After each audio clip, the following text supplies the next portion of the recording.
Watch your step. That door saddle always gets me. I lost a cute chunky heel to it last week. The wall hanging is from Ulaanbaatar. We went there on our third date.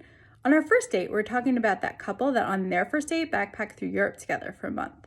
So we thought if we made it to a third date, we'd spend 3 months doing that through Asia.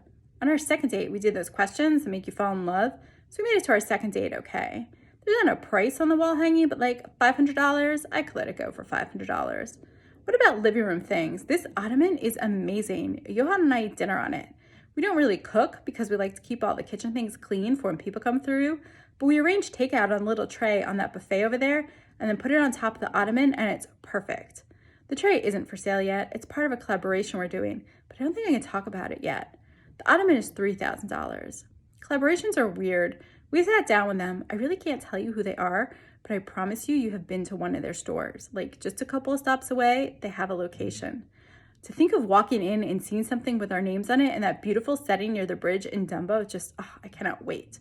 But working with them was a lot. We told them all our ideas and they listened and were polite and all, but then they were like, here's how we can refine what you've come up with for our 100 stores here.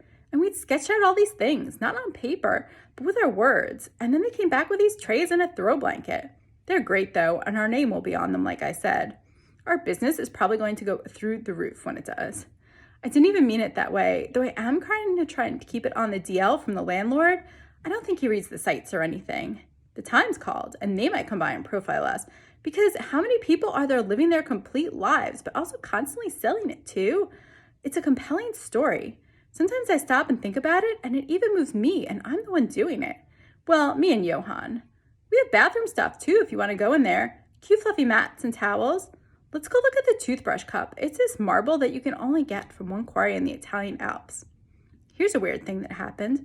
When we were setting this up, I wondered if it violated the lease or anything to be selling stuff out of here. I mean, we really do live here and use everything. That's the point. But I didn't know if having people walk through and making it all buyable was totally legal. All those Airbnb stories, they're still around and everything though, so what was I saying? Oh yeah, so I wanted to look at the lease. It's really Johan's place, and I just moved in after we got back from Asia. So I went over to his desk in the bedroom. Oh, let me show it to you. It's from this guy in Iowa. He was making them in a lot a few blocks away for a while out of just stuff he found on the street.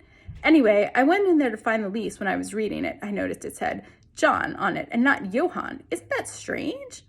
I asked him when he got home, is your name Johan or is it John? He said, my parents named me John, but I feel like Johan. I mean, I can totally respect that, but I felt a little funny for a while. I get it. Do you. Be who you want to be. Don't let anyone define you, especially your parents, right? But I fell in love with Johan on that second date. I traveled with Johan. Who is John? Does he live here? See anything you want?